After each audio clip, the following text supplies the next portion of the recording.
যেতিয়ালৈকে social media নাছিল তেতিয়ালৈকে এই দেশৰ দুই এটা হিচাপ কৰিব পৰা ভিডিঅ' ক্ৰিয়েটৰ আছিল কিন্তু যেতিয়াৰ পৰা সোশ্যাল মিডিয়া আহিল তেতিয়াৰ পৰা এখন ঘৰত দুটাকৈ ব্লগাৰ কভাৰ ভিডিঅ'ৰ এক্টৰ ৰষ্টাৰ ইত্যাদি আদি এখন ঘৰ ভৰ্তি হৈ গ'ল আৰু এইবিলাক সব শান্তিপূৰ্ণভাৱে চলি থাকোঁতে দুদিনমান আগৰ পৰা এটা প্ৰাণী জন্ম লৈছে ইটো প্ৰাণীক আমি ৰেপটাইলছ অফ এছাম বা অসমৰ ফকতীয়া মটিভেশ্যনেল স্পিকাৰ বুলি কওঁ আৰু সেই কেইটা দুৰ্ভগীয়া মটিভেশ্যনেল স্পিকাৰক ৰোষ্ট কৰি অসমৰ ৰষ্টাৰ কেইটা ভাগৰি গৈছে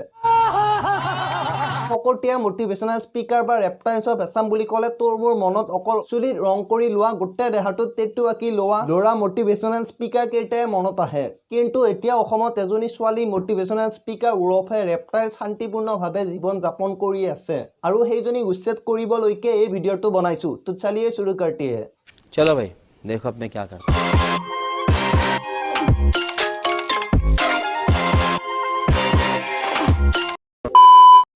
I don't know, but still এটা আশা আছে মনত যে অসমীয়াৰ মাজে মাজে ইংলিছ কৈছে ধনী ঘৰৰ ছোৱালীয়ে হ'ব চাগে I don't know, but still अरे कहना क्या चाहते हो Oh my god কি হল ভৌচৰিকে অসমীয়া শব্দৰ মাজে মাজে সো লাইক ডেট এইবিলাক ক'ব পাহৰিলো এতিয়া মোক সবে অসমীয়া মিডিয়ামত পঢ়া বুলিয়ে ভাবিব এইখিনিতে কইলো এইটো ভিডিঅ' অকল ধেমালিৰ কাৰণে বনোৱা হৈছে মই মেডামক সুধিও লৈছিলো ৰোষ্ট কৰিব পাৰিম নেকি পিছে মেডামে ৰিপ্লাই নিদিলা উপায় নাই মেডামে মেডামৰ কাম কৰি আছে মই মোৰ কাম কৰি আছো বহুত হল কথা আৰু নাকান্দো তোমাৰ কাৰণে নাকান্দো আৰু মই ভাবিছিলো মেডামে যি কয় সেইটোৱে কৰে বুলি নেকান্দো বুলি পাব্লিকৰ আগত কৈছে আৰু নেকান্দিব বুলিয়ে ভাবিছিলো কিন্তু ইয়াৰ দুদিন পাছতে মেডামে এইটো ৰীল বনাইছে কোনোবা মোৰ আছিল যে কোনো দিন মোৰ নহল ओ भाई मारो मुझे मारो মেডাম কন্টেইনাৰটো বাদ দে কথাটো অলপ ভেলু ৰাখ তাৰ কাৰণে নেকান্দো বুলি কৈ আকৌ দ্বিতীয় দিনা তাৰ ওপৰতে কান্দা ৰীল বনাইছে कौन है ये लोग শেষ বুলি ক'লে জানো শেষ হয় হয়তো নহয় সুৰৰ অবিহনে এটি গীত সদায় আধৰুৱা আৰু তহঁতৰ নিচিনা ইনষ্টাগ্ৰামৰ নমুনা কেইটাৰ অবিহনে অসমৰ ৰষ্টাৰ কেইটা আধৰুৱা এই একাউণ্টত যিমান কেইটা ৰীল আছে তাৰে বেছি কেইটা ৰীলে দুখ লগা ব্ৰেকআপৰ ৰীল মৃত্যুৰ সিপাৰেও মই বাট চাওঁ হুচৰিকে হাত দুনিয়াখনত প্ৰেম ভাল পোৱা বাহিৰে তহঁতৰ আৰু বেলেগ একোৱে নাই নেকি যোনফালে দেখিলেও দেখোন সি মোক এৰি গ'ল তাই মোক এৰি গ'ল হেজাৰ সপোন দেখুৱাই এৰি গ'ল অতীতৰ স্মৃতি মোহাৰি এৰি গ'ল ভাগ বেহেনচুত সেইদিনা ৰাস্তাৰে এজন কণা মানুহ যাই আছিল মানুহজনক দেখি মই সুধিলো দাদা হাতখন ধৰি ৰাস্তাটো পাৰ কৰাই দিব লাগিব নেকি মই হাতখন ধৰি পাৰ কৰাই দিব খোজাত মানুহজনে পকেটৰ পৰা মোবাইলটো উলাই মোক এইটো ভিডিঅ' দেখাই দিছে তেওঁৰ হাতখন ধৰিছে যেতিয়া গোটেই জীৱনৰ বাবে ধৰক যদি ক্ষমতা নাই সেই হাতখন ধৰি ৰখাৰ তেন্তে আগবাঢ়ি নাযাব হাতখন ধৰিবলৈ खत्म মই ফোন নকৰিলে তুমিও ফোন নকৰা মই মেছেজ নিদিলে তুমিও মেছেজ নিদিয়া মই ফোন নকৰিলে তুমিও নকৰা মই মেছেজ নিদিলে তুমিও নিদিয়া হুচৰিকে 7টা মেছেজ দি থৈছো এটাৰো ৰিপ্লাই নাই ৰিপ্লাই দিয়াটো দূৰৰ কথা মেছেজে চিন নকৰে